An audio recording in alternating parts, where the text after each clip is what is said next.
Haleluya.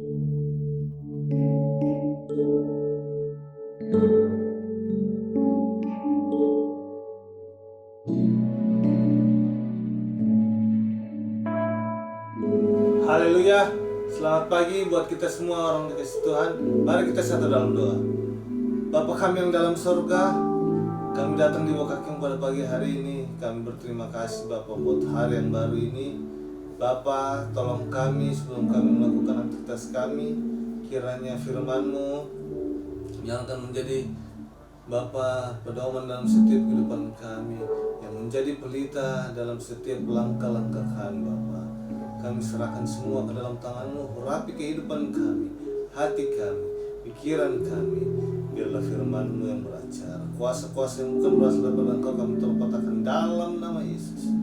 Tapi biar urapan kuasa Roh Kudus yang mengalir dalam setiap kehidupan kami, baik hamba-Mu sendiri Bapa. Di dalam nama Tuhan Yesus Kristus kami berdoa. Haleluya. Amin. Puji nama Tuhan.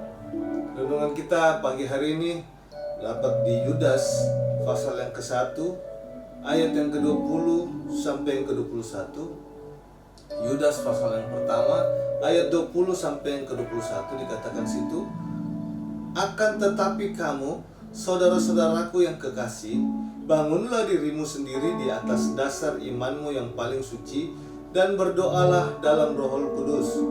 Peliharalah dirimu demikian dalam kasih Allah, sambil menantikan rahmat Tuhan kita Yesus Kristus untuk hidup yang kekal. Puji nama Tuhan. Ini adalah suatu nasihat dari Yudas saudara Yakobus yang mengingatkan kita pagi hari ini untuk selalu mau membangun diri kita di dasar iman yang paling suci. Dikatakan situ, akan tetapi saudara-saudaraku yang kekasih, bangunlah dirimu sendiri di atas dasar imanmu yang paling suci dan berdoalah dalam Roh Kudus. Peliharalah dirimu demikian dalam kasih Allah, sambil menantikan rahmat Tuhan kita Yesus Kristus untuk hidup yang kekal. Ini berbicara menasihatkan kita orang-orang percaya pada zaman itu, karena saat-saat itu dikatakan menjelang akhir zaman, roh-roh yang bekerja. Dikatakan kalau kita naik di atas ayat atasnya, di ayat 18 dikatakan situ bagaimana dikatakan di ayat 18, sebab mereka telah mengatakan kepadamu, menjelang akhir zaman akan tampil penginjek-penginjek yang akan hidup menurut hawa nafsu kefasikan mereka. Mereka adalah pemecah belah yang dikuasai hanya oleh keinginan-keinginan dunia ini dan yang hidup tanpa Roh Kudus. Ini bagaimana nasihat Yudas mengingatkan kepada orang-orang percaya kepada Tuhan. Dikatakan menjelang akhir zaman. Ini yang sudah diberitakan kepada rasul-rasul sebelumnya. Tetap di sini Yudas lagi mengingatkan kepada orang yang sudah percaya Kristus bahwa untuk tetap hati-hati, karena menjelang akhir zaman itu dikatakan tampil penginjek-penginjek yang akan hidup menurut hawa nafsu kefasikan. Jadi di sini kita melihat harus berwaspada dengan kefasikan. Kefasikan kita mungkin semua sudah tahu arti kefasikan. Orang-orang yang sudah mengenal Tuhan, yang sudah tahu kebenaran, tetapi tidak melakukannya. Dan di sini dikatakan akan tampil pengejek yang hidup dengan hawa nafsu kefasikan mereka. Dikatakan mereka adalah pemecah belah yang dikuasai hanya oleh keinginan-keinginan dunia ini dan yang hidup tanpa Roh Kudus. Jelas sekali dikatakan menjelang akhir zaman, dan kita sudah masuk dia. Menjelang akhir zaman, kita masuk di zaman-zaman akhir, dan kita bisa lihat akhir-akhir ini banyak gereja-gereja yang terpecah belah, bukan lagi melahirkan sidang jemaat baru, tetapi terpecah belah sesama tubuh Kristus. Karena apa? Inilah roh-roh antikris yang sedang bekerja. Roh-roh akhir zaman dikatakan kefasikan. Mereka tidak hidup dalam Roh Kudus, mereka tidak membangun imannya. Tetapi di sini dikatakan, makanya nasihatnya Yudas katakan, harus kita membangun diri kita sendiri. Membangun diri kita sendiri dari atas dasar imanmu yang paling suci. Dasar iman yang paling suci adalah dasar iman kepada Kristus. Ini katakan kita membangun iman kita kepada Kristus, karena iman itu suci ketika kita membangun dalam maksudnya yang paling suci, dan berdoalah dalam Roh Kudus. Jadi yang untuk bisa mempertahankan diri kita adalah kita sendiri.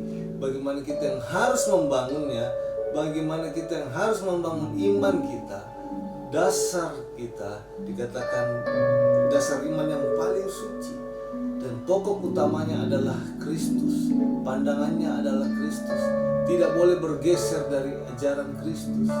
Kadangkala kita masih suka bergeser, kita masih suka kompromi. Karena apa?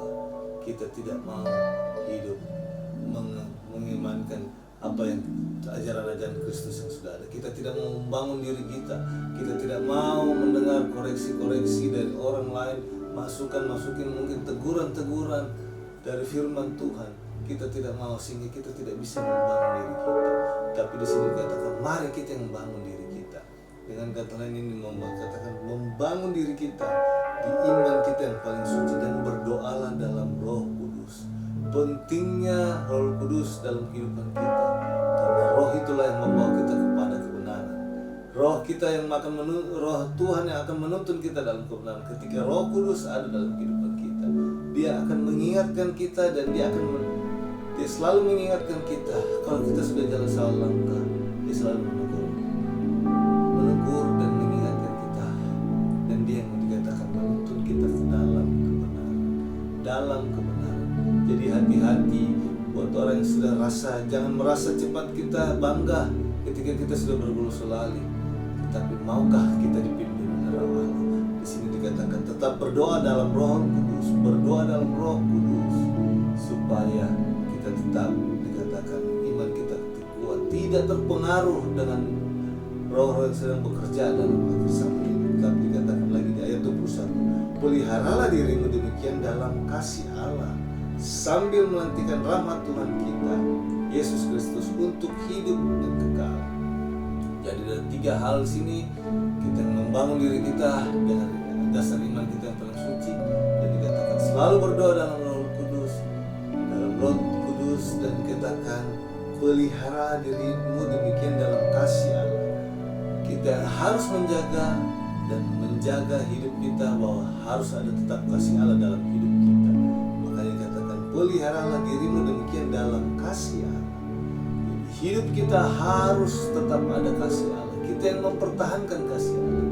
Kadangkala mungkin banyak masalah yang kita hadapi, proses kehidupan, jangan sampai itu kasih Allah hilang dalam hidup kita. Tetapi mari kita pelihara.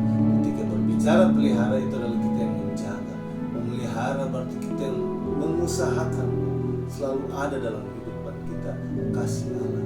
Kata lain, kita tetap berpandangan kepada Dia, berpatokan kepada Tuhan. Dan di sini kita katakan untuk hidup kekal, menantikan sampai Tuhan datang, atau menantikan sampai waktunya Tuhan telah tiba di setiap kehidupan kita. Kita harus tetap membangun diri kita dari dasar iman kita yang paling suci, paling suci, dan selalu berdoa dalam tuntunan Roh Kudus. Dan ketiga, memelihara kasih Allah dalam hidup kita. Pelihara kasih Allah dalam hidup kita. Dan biarlah kita tetap kuat menjadi orang-orang yang tetap bisa mempertahankan iman kita yang benar menurut kebenaran firman Tuhan. Karena tujuannya Yudas mencatatkan ini, pokok utamanya adalah mempertahankan iman yang benar. Puji nama Tuhan. Mari kita satu dalam doa. Bapa kami yang ada dalam surga, kami berterima kasih buat kebenaran firman-Mu. Pegang tangan kami adalah Roh Kudus, terlebih lagi Tuhan. Biarlah kami membangun iman kami di dasar yang paling suci, dan selalu hidup berdoa dengan kuasa Roh Kudus. Dan ajar kami untuk tetap memelihara kasih Allah dalam kehidupan kami.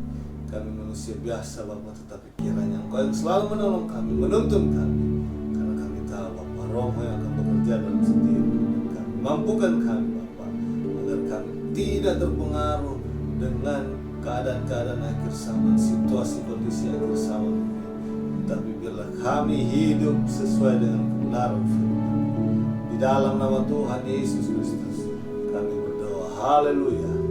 Amin. Terima kasih, Tuhan Yesus memberkati kita semua. Haleluya.